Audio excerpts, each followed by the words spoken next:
And hello and welcome to the Rugby Codebreakers. It's been a minute since we were last here, and a few things have happened in the world of rugby.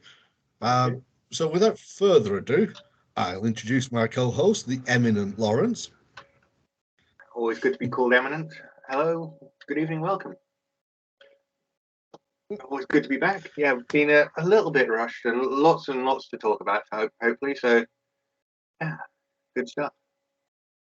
Yeah, I think, let's face it, we dive straight in with the Six Nations. It's all over. The dust has settled.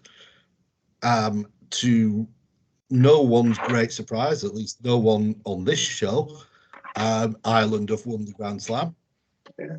And, I think the order was exactly as I foresaw at the start of the tournament. Although I did say there wouldn't be a slam, which there was. Yes, that's true. But other than that, your predictions were spot on in terms of you correctly divined all six teams' places, whereas I let my optimism run away with me in terms of England. And I really was surprised a little that Italy didn't get over Wales. But perhaps we should break it down country by country. And let's start at the bottom with Italy. I've seen Italy play better and lose worse than they have in this tournament, but at the same time, they did not go away in games. In the past, they faded on about 60 minutes, and they kept going right up to the final whistle this year. And they showed, I thought, a sort of stick-to-it attitude that I haven't seen from Italy in the past. There was no shrugging of shoulders. They didn't fold in any of the games. No, they didn't. And they played some nice rugby at times as well.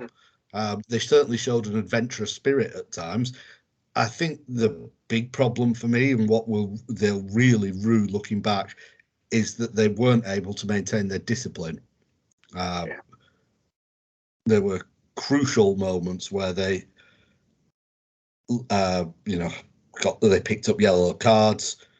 They surrendered the initiative in matches, and I really feel like there was, certainly against Wales, I think the 2 points was there for the win was there for the taking. They started badly against Wales and gave them a start they could never recover from, I felt. Yeah. I honestly feel that they had an attack of nerves in that match, Italy. I think they knew going into it, the way the championship had gone at that point, they thought, this is our big chance to get a win. And I think they froze. And Wales, of course, knew that they'd never hear the end of it if they'd lost that. So there's the argument to be made that the Italians were expected to beat Wales and they froze with that expectation on them. Yeah, it's hard to say because they didn't start the match until about 20 minutes gone, it seemed. Yeah. They weren't helped, of course, by losing Capuozzo. No. At fullback, he was a big miss. He played the first three and then got injured, wasn't it? Yeah. So that was tough. It was a shame because he was living up to the hype as well. He was. But having said that, in the Six Nations, you're going to pick up an injury here or there. It's not. I can't think of any team that went through completely unscathed. I think France probably did all right, actually, on holding their team together. They had the suspension. That's true. But that was ridiculous as well. Yeah. But yeah, overall, I think it's going to be slightly depressing for Italy, their verdict on that, because once again, they've played well in patches. They've shown improvement. They're the work in progress, and they've made a bit of progress, but it still ended up with no wins and bottom of the table. Yeah. The thing that they have done with this season is stop people questioning their right to be in the tournament. That is true, yes. I think because yeah, you only have to wind it back to last year's tournament, don't you? And there was real questioning over whether it was time to just pull the plug and admit that Italy had been a failure, and give the chance to someone else.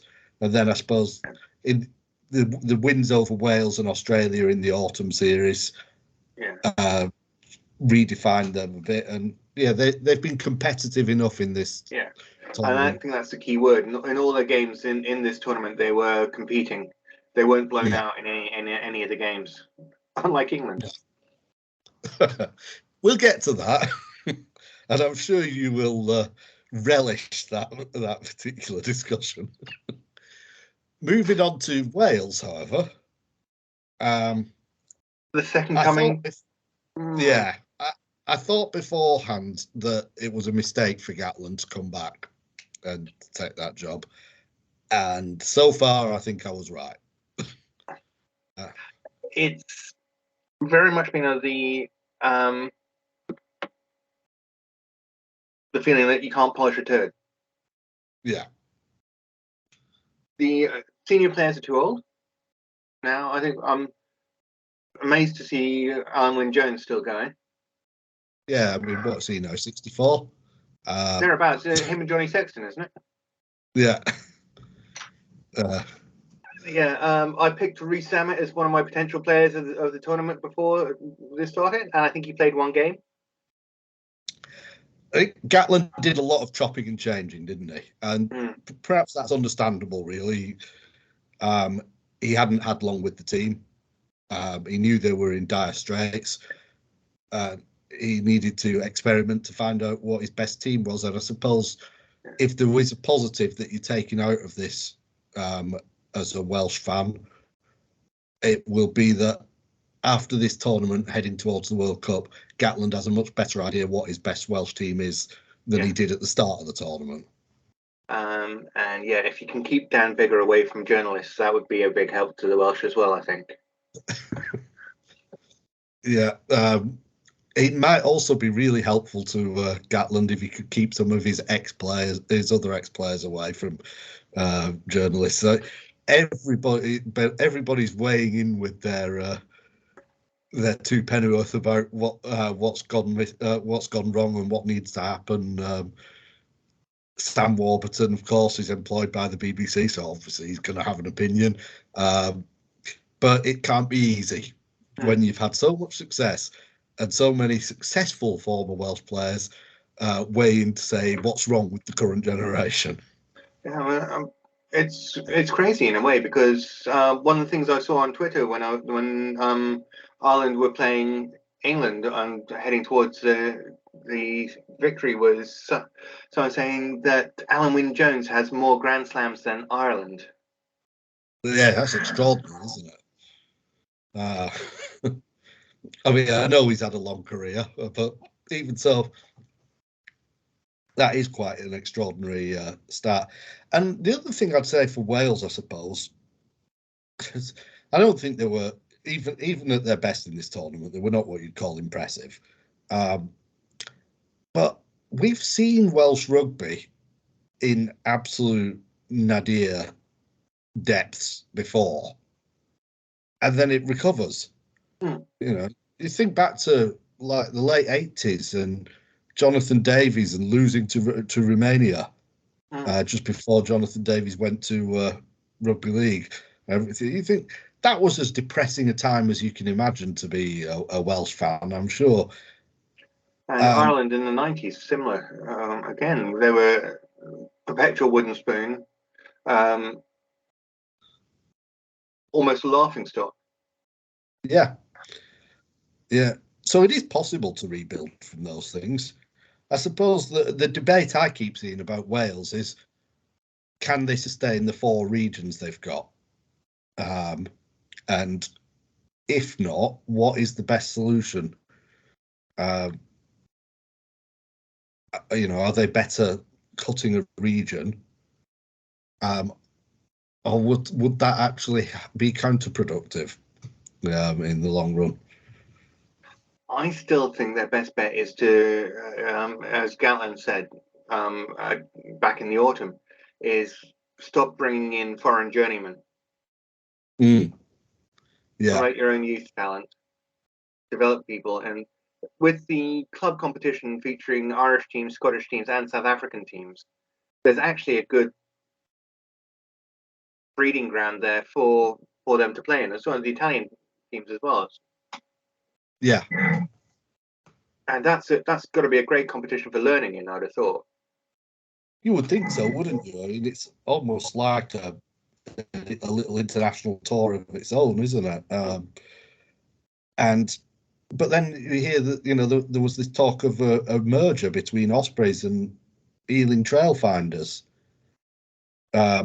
because Trailfinders, of course, can't get promoted to the Premiership because their ground is not up to scratch. So some bright sparks have floated the idea of they merge with Ospreys.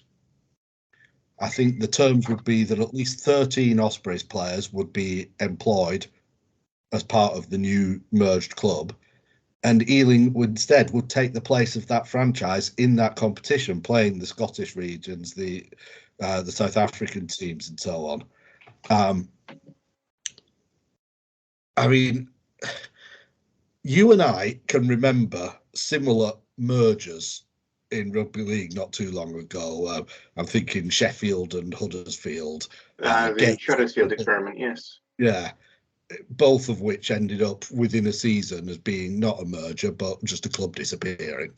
Yeah, it'll turn into a takeover of one club by another, and one will vanish. And effectively, the idea is, I think it's really basically Ealing buying a franchise, isn't it? But it would be an interesting one nonetheless, because it would be like, you know, you'd have an English club playing outside the English club game. A bit of a two fingers up to the Gallagher Premiership. And at least, as I say, with at least 13 players guaranteed to come over from Ospreys to that team, you'd still, at least for a year or two, while the contracts are sorted out, be providing a pathway for Welsh players.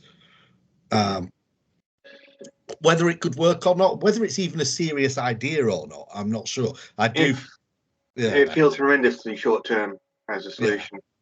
Yeah, it does.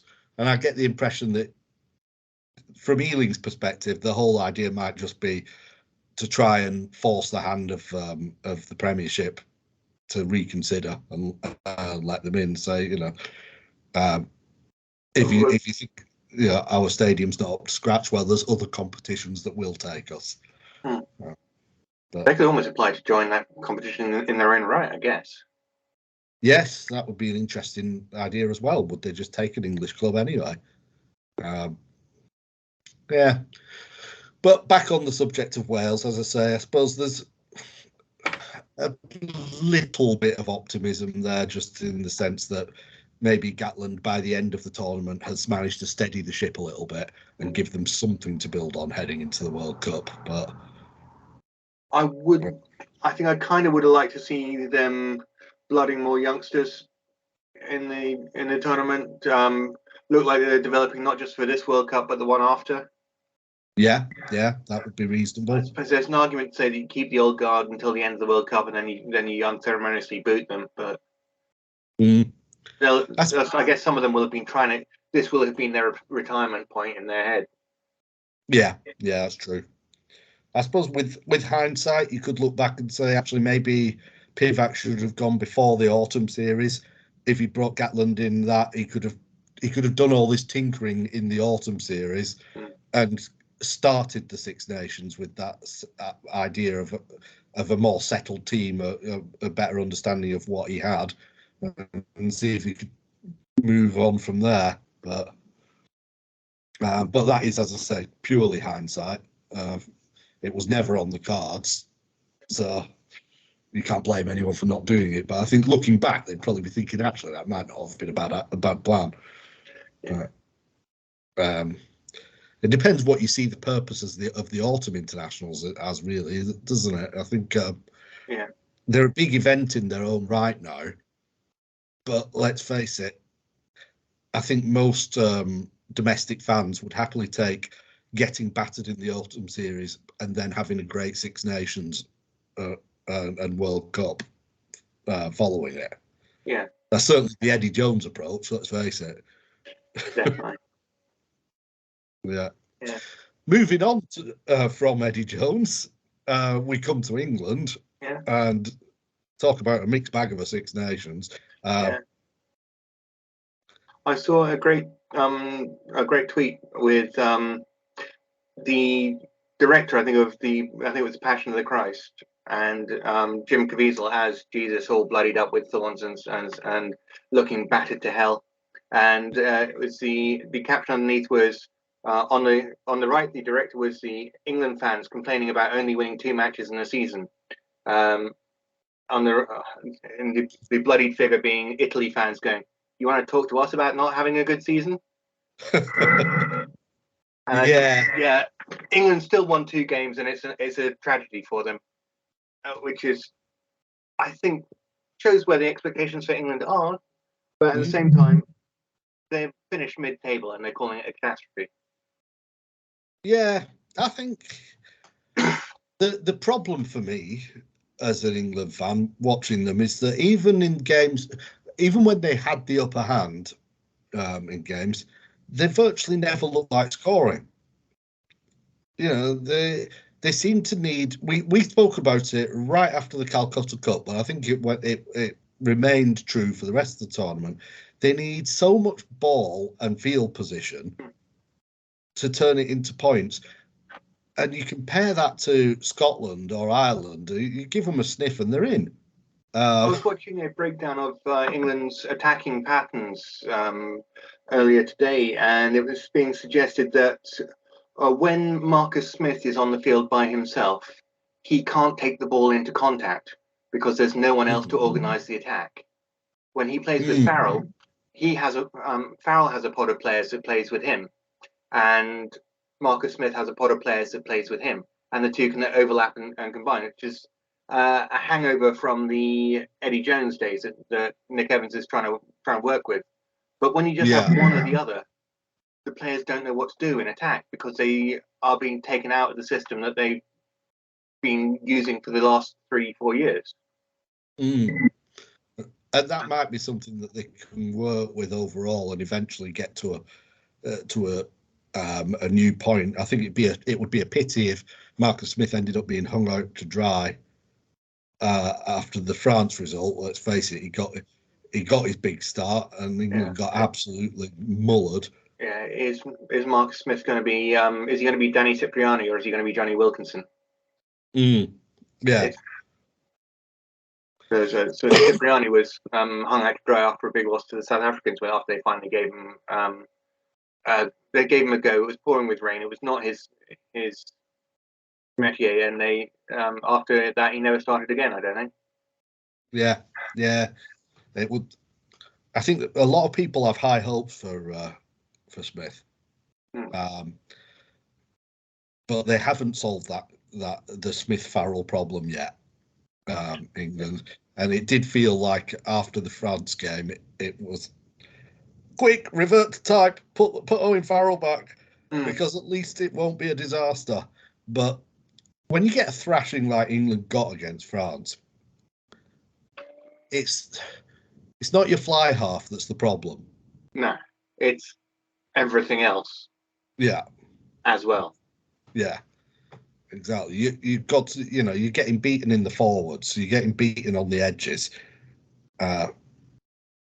It's as I say, the most depressing thing for me about England was just this lack of spark and creativity, because they've got players in there who can finish.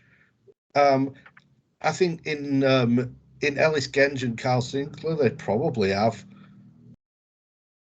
a combination of prop forwards with as good handling skills for props as I've ever seen.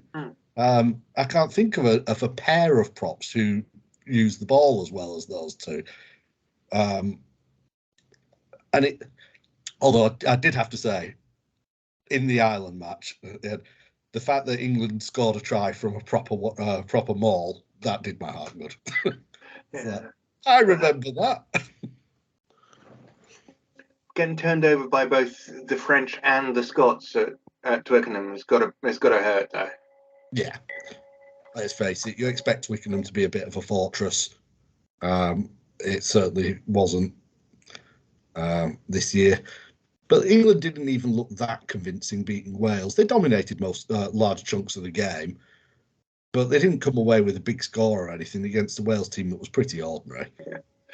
When watching the Ireland game at the weekend, I was watching it with my brother, who's an ardent England supporter, and he was pleased to see a performance from England. He didn't necessarily mind that they lost to the #1 team in the world, so much as they actually looked like they were trying, which is what he felt was lacking against France. Yeah, I totally agree with him. I think I wasn't too miffed with the result against Ireland. I don't think no one was expecting England to go to Dublin and win this year. And you factor in the red card as well. England responded to the red card really well. They came out in the second half and played a good sort of 10, 15 minutes where they really controlled the game, but you knew it wouldn't last with 14 men. Ireland are too good not to take advantage of that, and they're going to weigh you down. And as I say, England just didn't have the nous, in my opinion, to be able to put enough points on the board when they were in the attempt to really rattle Ireland. I think they were giving a better account of themselves than the Irish might have expected. But I don't think the Irish were ever seriously worried they were going to lose that match. And especially once England went down to 14. That made it just a matter of time. Yeah. Exactly. On the red card? So, on the one hand, I'm going to say straight away, I have no issue with the referee's decision at all. I don't see, as he put it himself, in the current climate, there is no way he could make a different decision, I don't think. But personally, I think, yeah, I question what that red card is supposed to achieve. Is it supposed to be a deterrent to players to protect people from head injuries? Because there is nothing that I can see that Freddie Stewart could have done differently than he did. And I certainly don't see anyone suggesting that there was any kind of malicious intent in him. So I don't see how another player is going to watch that and think, oh, I won't do what he did. I think what they want is they wanted him to use the arms and actually attempt to tackle rather than in trying to protect himself, turning his body sideways and putting his elbow into the guy's head. Yeah. But I think if you're committing to the tackle, follow through on the tackle. Yeah. I think the problem is, of course, that the ball went down. And as a result, he's no longer making the tackle because there isn't a ball carrier to tackle because Keenan's trying to gather the ball. Yeah. I think Johnny Wilkinson made a point when he said, if the contact ends up being anywhere else, not on the elbow, is it still a red card? The answer is no, obviously. And in that case, you think, is that really fair? Because Freddie Stewart knew nothing about his elbow connecting Keenan's head until it happened. He certainly wasn't trying to put it there. I guess it's in the same sort of category as seatbelt tackles. And things where you hit the chest and ride up. Yeah. But this is why my original thought was, again, like you, I'm not going to criticize the referee for showing the red. It's a valid decision. I personally would probably have gone yellow. Yeah. It is what it is, and we know the big focus of rugby at the moment is to avoid head injuries for obvious reasons. We know a lot more about them now than we did years ago, and we don't want players picking up early onset dementia. Things like that. So you can understand it, and if you say on balance to me, you have to put up with a red card like that now and again to protect player welfare, then I'll go with it. I'll take it. As an aside, this is another area where the being able to have the referees mic'd up is a fantastic resource for people watching the games, because you had the explanation for the red card decision in that game, and in I believe it was the Italy game, there was a player within seconds of being sent off before the touch judge came in and said that it was a push rather than with the elbow. He was fending off rather than swinging the elbow into it, and therefore it wasn't a deliberate. It wasn't deliberate foul play. It was unfortunate that it hit and rode up, but because he was pushing him off, it became a yellow rather than a red. But he was within seconds if the touch judge hadn't said something. Yeah. Yeah, I suppose that was one of those sort of getting the bumpers up, as they say, rather than trying to whack someone. Reminds me of the Nigel Owens call of a few years back as well, when the slow-mo made it look like someone was being punched, but he was actually being pushed with a fist, I think, as he put it. Yeah, and that's my other big bugbear. And I really passionately feel I am sick to death of foul play decisions being reviewed endlessly in slow motion, because they all look terrible in slow-mo. Everything looks deliberate when you've slowed it down to that extent. And I just think it's so unreasonable. The call should be made based on watching the incident at normal speed. Yeah. Because, as I say, the slow motion is a valid form of technology for sport review, but it's there to see something that was difficult to see. Like did someone get the ball on the line? Yeah, I think the grounding of the ball is the grounding of the ball and knock-ons. I think is where it's most useful. It's not useful in terms of collisions. No, if you review a late shot on the kicker is one you get all the time in rugby, especially in rugby league. Every week they'll be reviewing a late shot on the kicker, and the question of course always is once the halfback usually has kicked the ball, was the tackling player committed, or could they have pulled out? Well, they all look like they could pull out when you watch it in slow motion. It always looks like they've deliberately cleaned someone out, and I just think it's not reasonable. Stop doing it. There we go. That's my rant. Yeah. So England, then yes. What Steve Borthwick and his team learned. I have seen people suggesting that Borthwick is not an experienced enough coach to be running a tier 1 international side. Seems a bit harsh to me. I think he had one full season at Leicester. That's a concern for the English to worry about. I'm not going to lose sleep over it. No, I'm sure you're not. I think I think the problem for Steve Borthwick is heading into the World Cup. He's not much the wiser than he was before this tournament started. A bit like Warren Gatland, he's not really had the time to put his own stamp on the team yet. He's sort of falling between two stools at the moment, trying to build on what Eddie Jones had put in place. Yeah. Kevin Sinfield has a lot of work ahead of him as defence coach still. Yes. Because what he seems to have managed, notwithstanding the France game, is for England to defend very well for patches, but every so often in the game, a break happens from the opposition, and suddenly they look completely in disarray, and you know that the try is coming. Yeah. Well, one of the tries we've got planned for later. Things to watch are in the French kicking in the build up to the try. They managed to isolate Jack Willis on one side of the play. He's one of the fringe defenders. So he's the last man up from the ruck preceding the French score. He has to then try and get back into position on the periphery of the scrum. There are 3 French bodies in the way of the line, which prevents the line from drifting wider.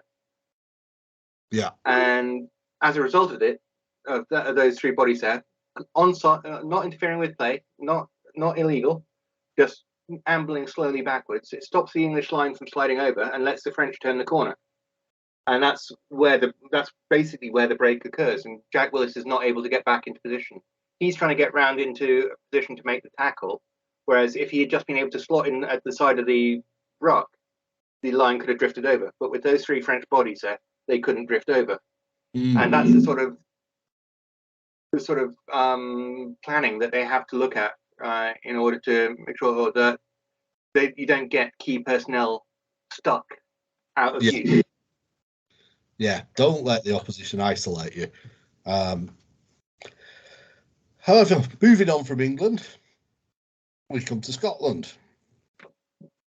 And I think for Scotland, this was a tournament overall of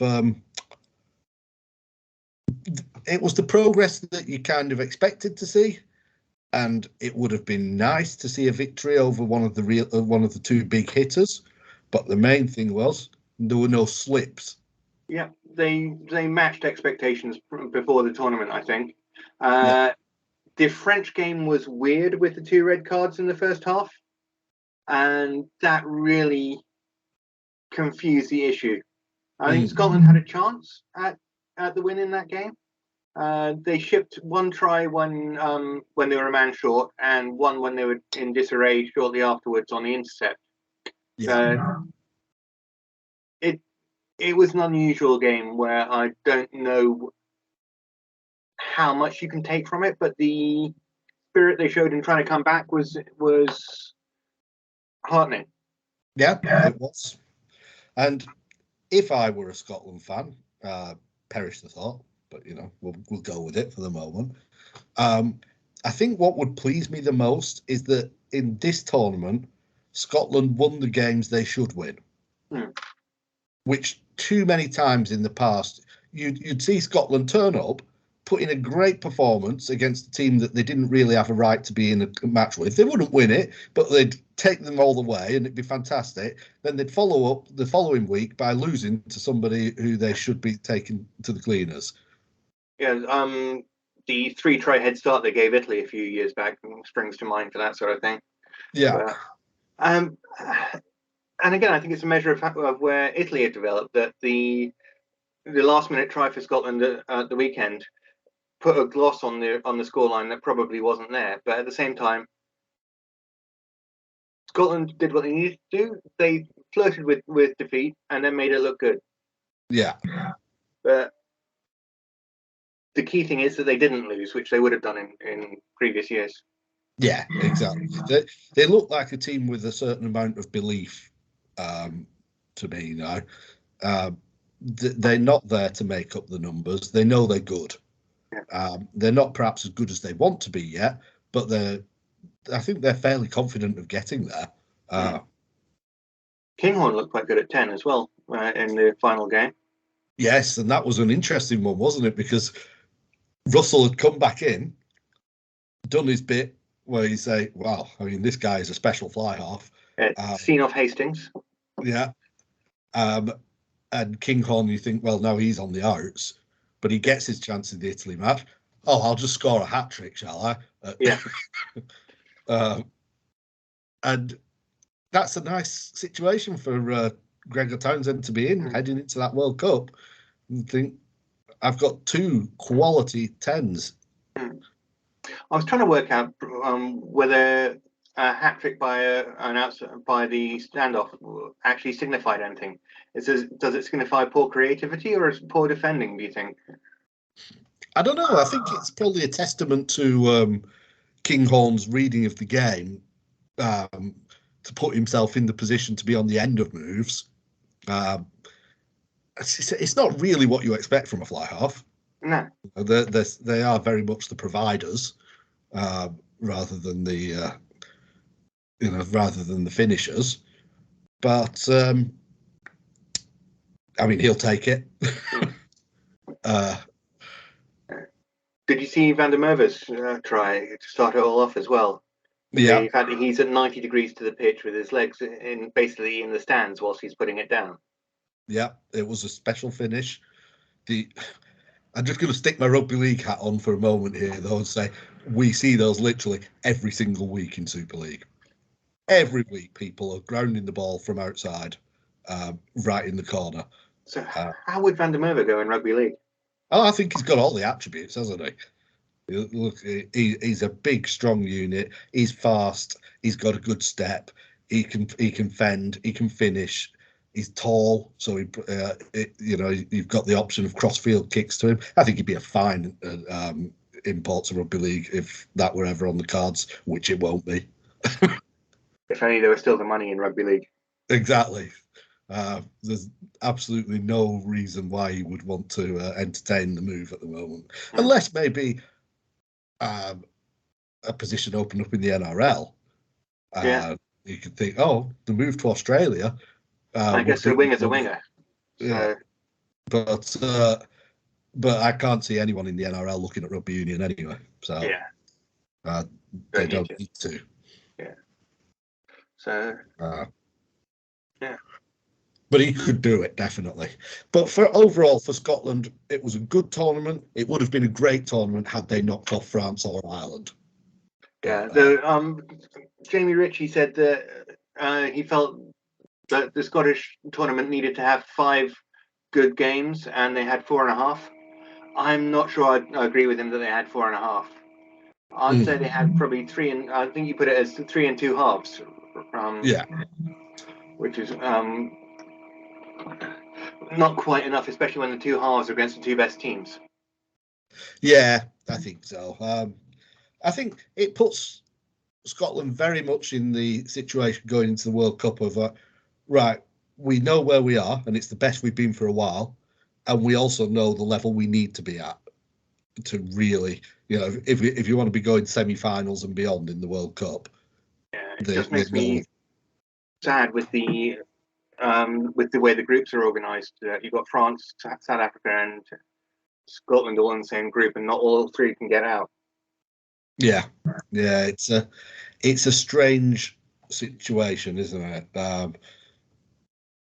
Ireland as well have not been terribly lucky in the draw. In that, England, on the other hand, will go into that World Cup in a fair degree of disarray with no expectation on them, but on their half of the draw, they could put something together without so much difficulty. It doesn't really seem entirely fair.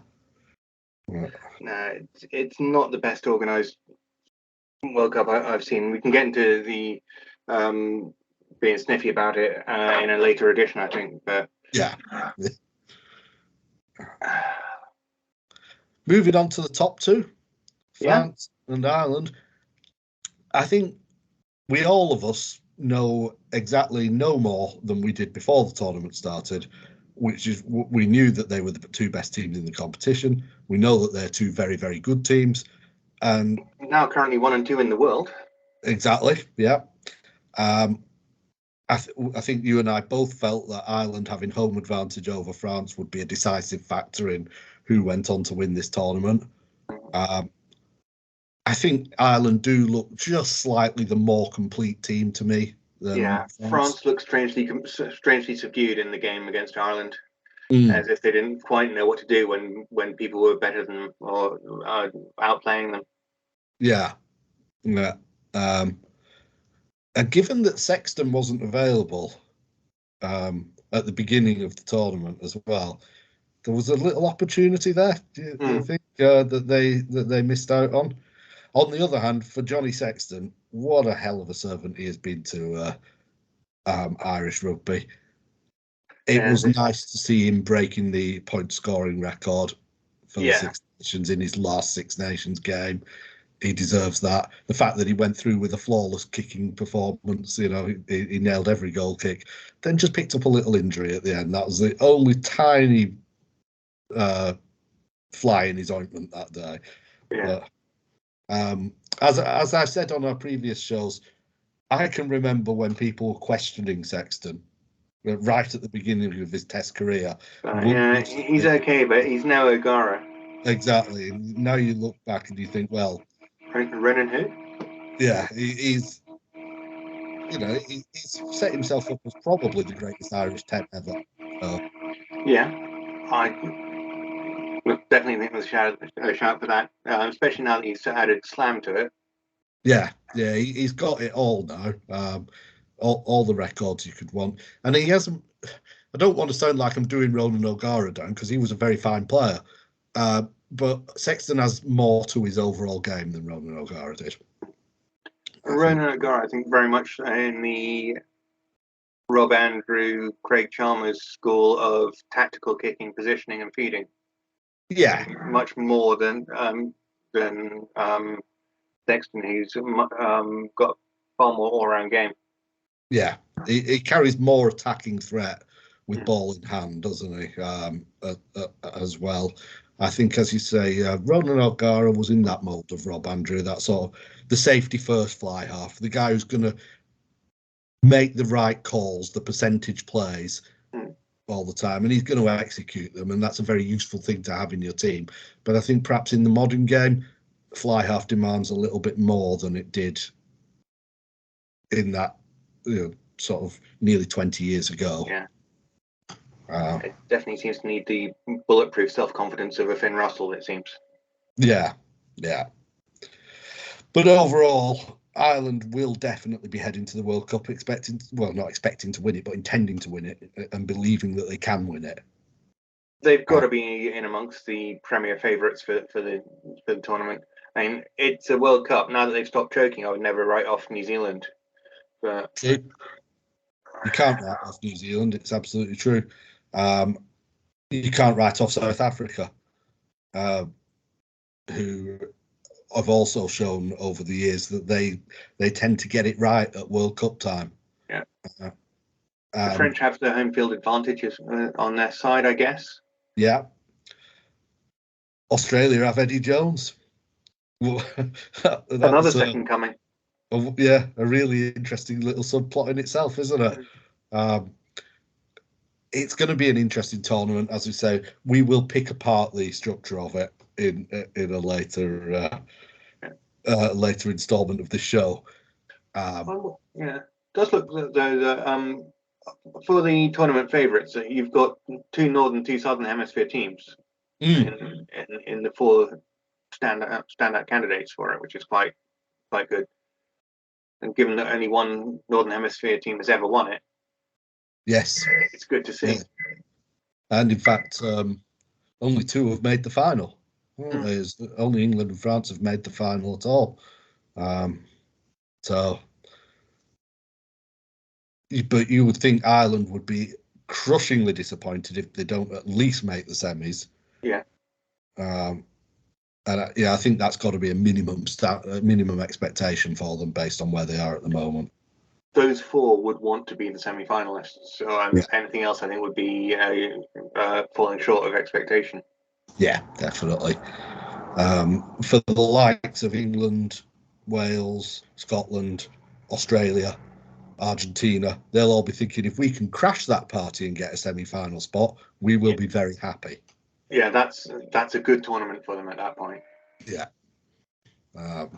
We shall see. So, before we have a look at our tries in detail, we're now well and truly underway in the Super League season. Yes, there are other sports. Indeed, there is another code going on. We're 5 matches into the season. Warrington and Catalan Dragons, the pace setters, they're the only 2 teams with 5 wins from 5. And beyond them, it's looking a little bit of a mixed bag at the moment. No one else has managed 4 out of 5. So that's because they keep televising Wigan. Yes, indeed. I'm not over pleased that Wigan have had 5 games, played 2 on TV and lost both of them and won the other 3. But it still means that Wigan are in 3rd place at the moment after a not very convincing start to the season. St Helens, of course, have played a game less than everybody, along with Huddersfield, who would have been their opponents because of the World Club Challenge. But they've played 4, won 2 and lost 2. And, of course, they lost to the newly promoted side, Leigh. I'm actually pleased to see Leigh get up for. Yeah, they've already been knocking on the door for years. Yeah, exactly. They came up and got relegated last time. They'd come straight back up again at the first time of asking, and I did say they look more convincing this time in their squad. They look like they're ready for it. It's still a big ask to stay up though, and there's no guarantee that they will. But overall, I feel like Super League looks a stronger competition this season than it did last season. I think there's probably only Wakefield who and maybe Castleford, who I would say look weaker than they did last year. Beating Saints is a good start for Lee. Beating Saints is not as easy in the rugby league as it is in the football. No, definitely not. I think Lee will take a lot of heart from that, because it's not like it was a Saints side with all their players missing or anything. It was a good side out there, and it does not far off their club champion side. No, but it once again shows what disruption the World Club Challenge has on the teams that take part in it. It seems to be a big ask to. It knocks your season for a loop for a good few weeks after. Teams always seem to struggle to get back to the grind in Super League. Leeds look unconvincing still this season. As I say, Warrington are the pace setters, but I think Catalans will be really happy. Because Catalans were strong last season as well, weren't they? They were, and the season before, when they were grand finalists. They've won 5 matches out of 5, but they've done it with a lot of their best players unavailable. So I think they'll be very happy to have started the season with a lot of injury disruption, to think, you know what, we're still picking up the wins. They picked up some big wins.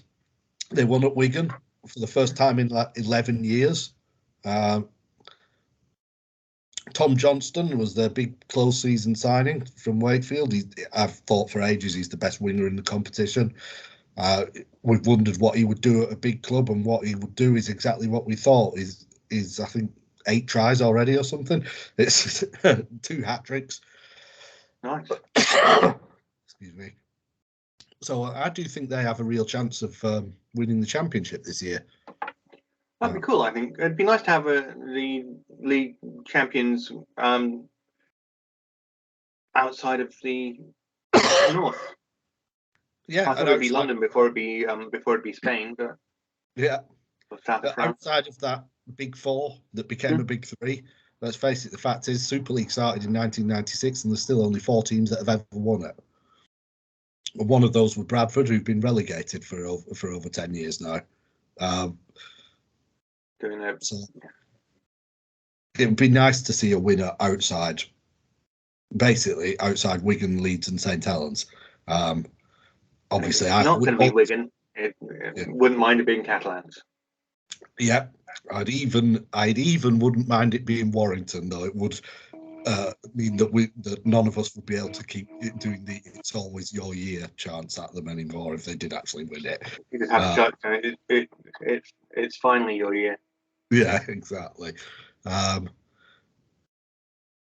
think this season it's too soon for Hull.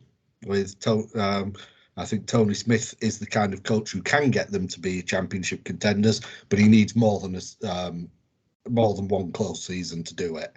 The club's in a bit of disarray, but in terms of the support and infrastructure they've got and everything, they are a team that could be and should be challenging for the top honours.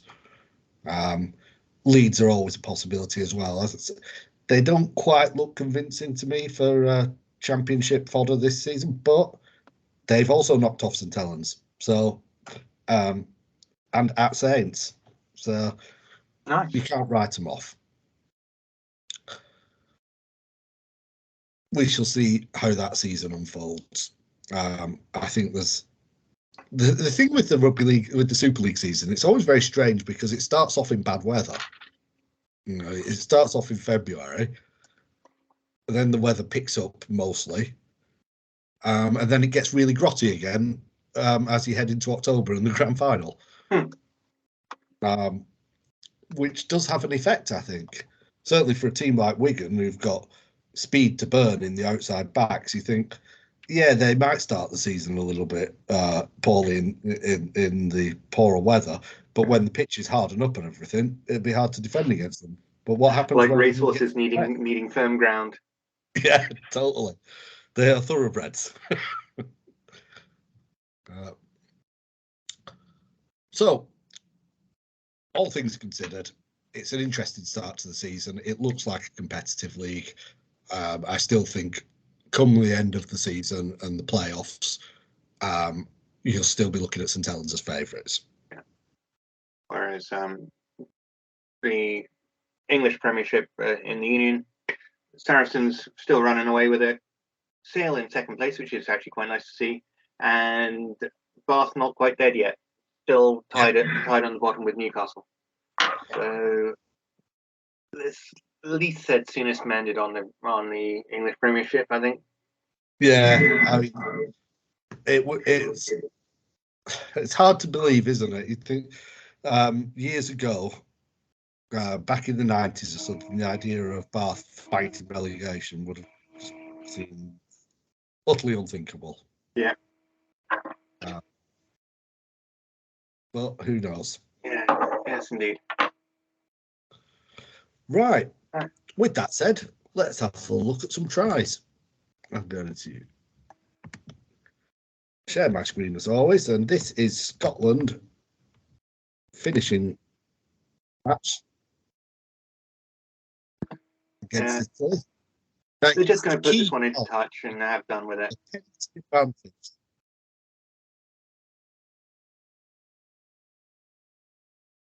Quick tap. Did not think Kinghorn had that sort of pace, to be honest. But he just ran away from the cover. He had exactly the right amount of pace to score that try, didn't he? Yeah. And as you said, the vision to be in the right place to receive the pass. Yeah. A little bit like the other try we're going to see, but I think it was the quick tap meant that they were able to turn the corner in this instance and go the length. Yeah. The defense wasn't set. I think, as I say, the thing I really want to point out on that one, though, is how important was the penalty advantage? The Scotland players referenced it themselves post-match, that it gave them the freedom to have a go. And it makes a big difference, doesn't it? I do wonder, with the game being so tight, because let's face it was 1914, one wrong move by Scotland and they could have lost that match at that point. If they don't get that penalty, they do not fling the ball out wide looking for a try, do they? No, they do not keep get it tight and get it kicked. Yeah. And the Italians come out with a bonus point as well. Yeah. Which the Italians would have deserved for their efforts there, but the try itself though was wonderfully worked. Everybody involved did exactly what they had to do. Yeah. It always amazes me the pace of Van der Merwe as well. I did not expect him to be that quick. But you saw it in the first match against England. But you see it there that he's a big lad and he's got pace to burn as well. Yeah. Even when he's in full flow, he doesn't look as fast as he actually is. If you know what I mean. He seems to be his top speed is very fast. There's no doubt about it. But he doesn't look like he's dashing as much as some players. But yeah, once he's stretched his legs and he's out there, he takes some stopping. Yeah, as we saw in the try against England. He's got very good feet. He's hard to knock over. Speaking of England, or rather, more accurately, speaking of France, I'm just playing the highlights of the England-France match at the beginning here because that's really what we're interested in. Yeah. My dad had a bet here on England to win and score first try. Oof.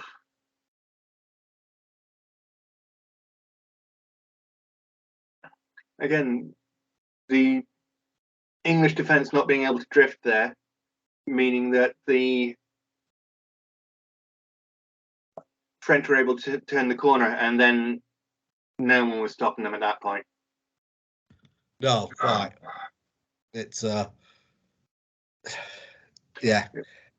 it wasn't even the usual mismatches that you get when you get forwards out in the wilderness. No, it's just a really well worked try by the French, isn't it? Again, they've put everybody in exactly the right position, and I'm pretty sure the guys drifting back know exactly what they're doing. And the forward, whose name escapes me, is able to go forward into contact and free his arms for the offload, and from there, it's numbers. Yeah, exactly. And it's what was that? 91 seconds. About there, yeah. Yeah, and really set the tone for the game. Yeah, England never recovered from that. They were literally thinking, "What just happened?" And as I say, my dad's bet on England scoring the first try was up in smoke almost before he'd had time to sit down and start watching the match. Yeah. Was only a free bet, so yeah. So worth it then. Yeah, exactly. But he all got in all, he did indeed get what he paid for. He said he would never have put it on if it was real money. So at the moment, I wouldn't be putting money on England.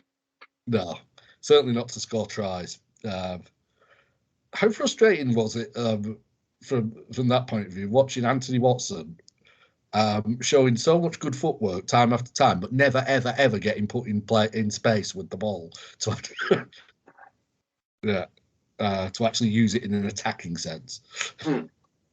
He was always having to track back. He was never given the opportunity to shine. No. You feel like there's still a really good finisher in there if he actually gets given the proper service. But yeah, two great tries. For obvious reasons, I think I prefer the Scottish one to the French one. And yeah, it was interesting, as you say, Kinghorn, the positioning there, it was smart positioning to be where he needed to be to get that ball, but it was not where you'd expect a fly half to be. You'd have thought that one of the centres would be the person pushing up, or even the fullback. Yeah. For Van der Merwe to get that ball across. Of course, Kinghorn has form as a fullback as well. He often comes on to replace Hoggy. And that'll be an interesting option as well, won't it, for Scotland? If they need to reshuffle, they could potentially play Russell and Kinghorn at the same time. Yeah. If they really, they think, well, we're in a game where we just need to make something happen. Yeah, because I think it's important as well for Scotland that they've shown that they can win without talismans such as Hogg, and such as we can win without Russell, we can win without Hogg. Yeah. And they have done so. For a long time, Scotland were too reliant on Stuart Hogg. Which is why it's glad to see Jamie Ritchie as captain rather than Hogg. Yeah. You always felt like Scotland will give you lots of grit and honest endeavour, but they'll need that touch of class from Hogg if they're to have a chance of winning. Now they've got several touches of class. It doesn't have to come from one man, because if it does have to come from one man, it's too easy for opposition to shut people down, isn't it? Yeah. Anyway. Oh, quick shout for your player of the tournament for the Six Nations.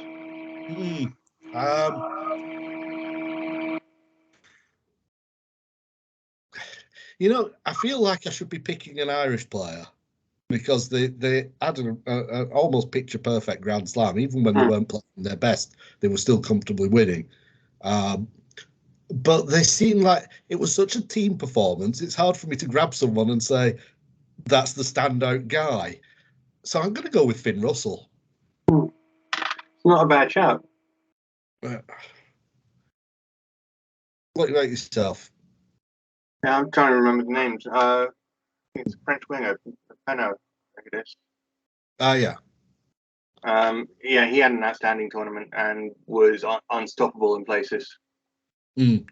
I think, without him, France might have lost to Scotland. They would have lost, I think, more steeply to the Irish. Yeah. They'd have to have been without about 12 people to have lost to England, however. Yeah, they can sack it off at half-time and say, on you go, boys. Yeah. It was not at all fun watching that match in a room full of England supporters going, oh, that's the biggest defeat ever at Twickenham. Yeah, so you must have been thinking, I wish I was in a pub full of Scots here so I could properly enjoy this. Yeah, only the barman knew that I was a Scotland supporter. Every now and then he goes, you must be loving this. Great fun. Yeah, you're thinking, yeah, it's all right. I'll take it. Yeah. Oh, well. Anyway, that really brings us to the end of this one, I think. It's been a fine Six Nations. In terms of the overall standard of the championship, there's been lots of good competitive matches to watch, lots of good rugby played. It whets the appetite for the World Cup. Very much so. Anyone getting withdrawal symptoms has the Women's Six Nations starting up now. So, there's plenty more international rugby to watch. Oh, yeah, on the subject of international rugby to watch, of course, England take on France in Rugby League next month as well, in both men's and women's. But also, we've heard the cryptic talking from the international board that England do have a test series ready, signed, ready to go for the end of the season. Just sub rosa at the moment. Yeah, because of the ongoing contractual disputes in Australia between the players and the NRL. Until that's resolved, England can't reveal who their opponents are. They've said that doesn't necessarily mean it's Australia, but there are players who play in Australia. So exactly. Any of the Southern Hemisphere teams, the bulk of their players are playing in the NRL. So if they're not available, that goes south.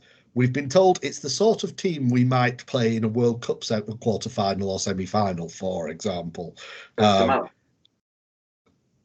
That's my shout at the moment. I think there had been a lot of thought that it would be Tonga. That's now looking less likely. There had also been talk that it might be New Zealand. I think it's looking between New Zealand and Samoa at the moment. Either one would be good. Yeah. A New Zealand tour is always good, so that's fine. With the World Cup, the golden point extra time heartbreak for England, the marketing for a Samoa series is obvious and easy. Yeah, it's and it'd be good for Samoa to be coming over as a top touring side.